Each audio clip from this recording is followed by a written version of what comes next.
Hello everyone, I welcome you in the virtual classroom of business environment. We are discussing the last unit from our syllabus, unit number 5, international institutions. In that we have already completed IMF, WTO we are discussing, and we have completed World Bank. We have completed two topics, that are IMF and World Bank, and our discussion is continued on WTO, World Trade Organizations. We have already seen in two lectures the introduction and the impact of WTO on Indian economy. In last lecture, we have seen two impacts of WTO on Indian economy.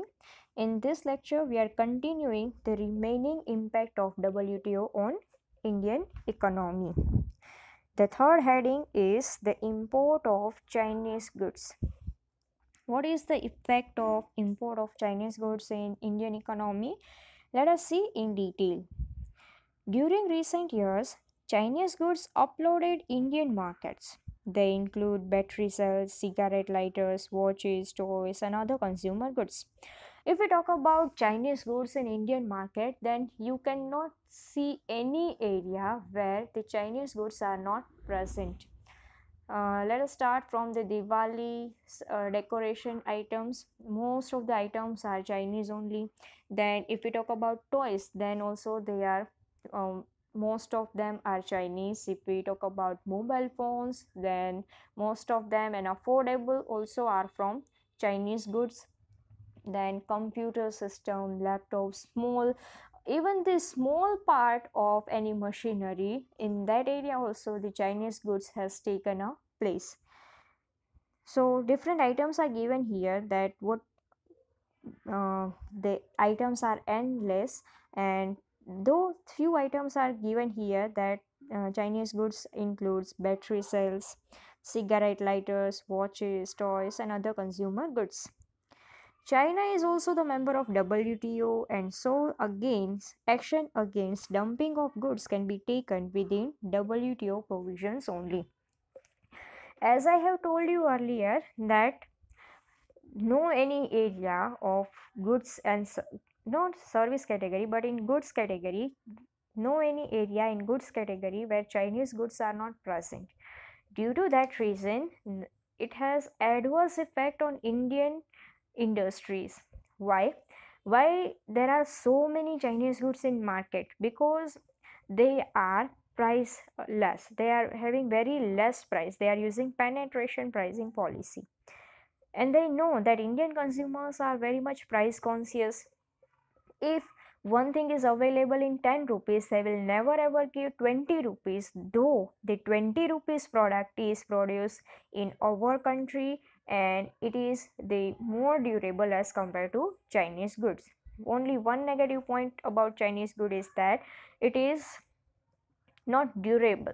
There is no guarantee in Chinese good. Once you purchase, even the shopkeeper is not giving guarantee once you leave the shop. So that much durability issues are there with the Chinese goods. But then also Indian market is flooded with the Chinese goods. Why? Because people of India preferring Chinese goods because of its lower price. And due to that reason, what happens, that the small scale industries who are producing these small items, small consumer nominal items in the consumer area, those are not able to sell their product in India. They are producer of India, they are producing in India, and they are not able to sell in India. This is the situation because of the Chinese goods. If the situation continues for a longer period, then definitely the domestic industries has to shut down, because they are not getting market within our country only.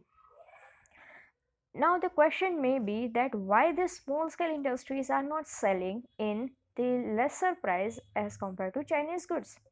First of all, the Chinese goods are not that much qualitative. They are using inferior raw material, and the final output is also that much inferior. If we talk about Indian commodities, if they are not that much classy, but they are also not that much downgraded as compared to Chinese goods. They are not using inferior quality inputs. That is why there is a price issue. Secondly, most of these items are produced in a small scale level, and small scale industries are not having the benefit of economies of scale. What is economies of scale? Economies of scale simply means when production increases, your per unit cost is reducing. Take an example of the local wafer producer. They can produce within a day 50 kg to 100 kg. But if you take an example of any large scale company, they will produce wafer in thousands kilogram. So definitely they are having the cost advantage, and the small scale industries are not having cost and advantage. So small scale operators are already out of competition because of their they don't have the benefit of economies of scale. Now if we talk about the large scale companies and the Chinese goods, then also our Indian large scale companies are not able to produce in that much cheap price as the Chinese goods are producible. That is why the Indian industries are losing market in India. Chinese goods come through normal channels and also via Nepal, zero duty. How the Chinese goods are getting entry in India? First of all, they are directly coming from China as labeled as Chinese goods. So few import duty can be imposed on the Chinese goods. But sometimes they are also having the illegal ways. They are sending to Nepal, and then from Nepal it is entering to Indian economy. You know that between China and India there is a small country named as Nepal, and we had a very good relation with Nepal. Due to that reason, the borders with Nepal is porous, means it is open border. We don't have any passport visa required to enter in Nepal, and they don't need any visa to enter in India. Our borders are open. There is a free transportation communication. Free means open transportation and communication between two countries. So due to that reason, we had a very good relation with Nepal, and whatever the goods are coming from the Nepal, India is not charging any import duty. So another reason that they are tax free, Chinese goods are tax free. That is why their price is lesser in India. If we talk about Indian goods, then at least they have to pay income tax and excise duty in earlier period, and in present period they have to pay GST. No any goods is without tax, and because of that reason the Indian products price is increasing and Chinese products becomes duty free and their price is lower. The border from Nepal is porous, that is open, no need of visa and passport, and it has encouraged such illegal imports too. Due to that reason, China sends their goods to the Nepal, and from Nepal it is entering in Indian economy, Indian market. This has created very serious threat to Indian industry. So when they come via Nepal, it becomes very much dangerous for Indian economy, because the goods coming from Nepal are duty free and Indian products are taxable.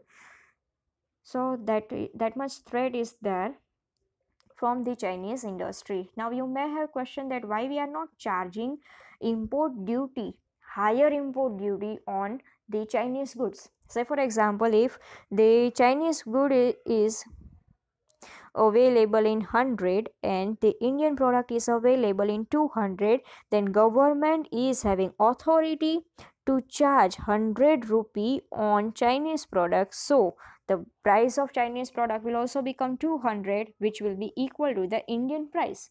The government can do like this, but if India will charge 100 rupees import duty on the product whose price is 100, import duty becomes 100.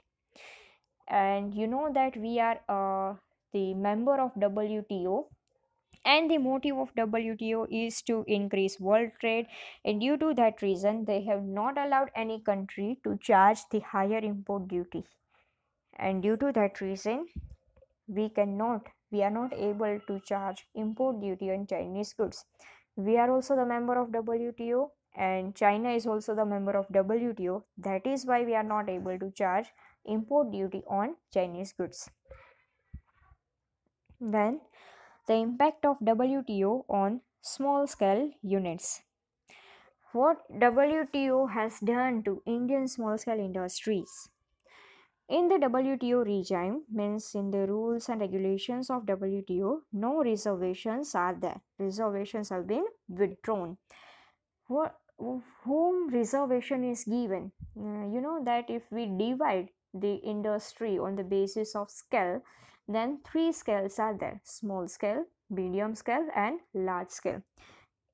Medium scale and large scale are that much sufficient and the stronger that they don't need support of anyone, but small scales are that much small and that much inferior that they need protection of government. They need preferential purchase, because on the basis of that only they will survive. Otherwise, within India only, if we have a competition between small scale and large scale, the small scale will lose the market, large scale will win the market, and there will be only large scale industries in India. We are still not talking about the outside competition. We have just talked about the inside competition, and in inside competition only small scale will be out of the competition if no reservation is given. You know, government is always protecting small scale industries. Government from time to time has launched different schemes to help SSI units on the basis of financial help. Sometimes they give the marketing help as well. So government is giving full support to small scale industries, and they are trying to protect, they are trying to give reservation. But as we are a part of WTO, WTO is not allowing reservation. Why? Because WTO thinks that if reservation is given, the producer will not become cost conscious, because producer will know that I have protection, I have reservation, in any cost I will be able to sell the product in market. Whether if the product is producible in 10 rupees, he will not mind, he will not take any actions if the product is produced in 100 rupees. Why? Because he know whether he will sell in 10 rupees or 100 rupees, his product will be sold. Why? Because he has a reservation. So what is the situation? Producer is not cost conscious. He can produce in 10 rupees, but he is not producing in 10 rupees. So this is the logic that is having WTO in their mind, and due to that reason they have not allowed reservation to anyone. Preferential purchase and other support measures are not available to small scale industries. As I told you that if preferential purchase is given to small scale industries, then only they will survive. Even government is also having large scale units, government companies we are having in Indian economy, and whatever the inputs they need to purchase, they will give first priority to small scale units, so that that much product of small scale unit can be sold out in market. So that is known as preferential purchase. And other supports like financial help is also given to the small scale industries, but WTO is not allowing it. Preferential purchase and other support measures are not available to small scale industries, but they have to compete not only with the large unit of the country but also with the cheap imported goods. As I told you earlier in the first situation, that if we will not protect, if we will not give reservation to small scale, then there will be competition between large scale and small scale. Large scale will win the competition, small scale will be out of market. This is only the scenario we are talking, where we are talking about only domestic industries. In domestic competition only, small scale are out of market. What will happen when they will face the international competition? Definitely they will not survive in a market. So their condition becomes bad, worse and worse due to competition with the large unit and with the cheap imported goods. Those small scale industries are losing their market due to cheap imported goods, as we have seen in this import of Chinese goods only, that the China is selling battery cells, cigarette lighters, watch, toys and other consumer goods. These are the things in India it is produced at a small scale levels. So the small scale industries are facing competition with the cheap imported products. As a result, very large number of small scale industrial units have become sick and they have to be closed down. Our products are not sellable in our market only, and that is why they are getting shut down. Thus, SSI sector, small scale industries sector, which accounts for 40% of manufacturing output in India, the SSI's contribution in the manufacturing output is 40%. In employment, it contributes to 50%, and in export, it contributes to 33%, is in great trouble. From this figure, we can imagine how much SSI is important to Indian economy.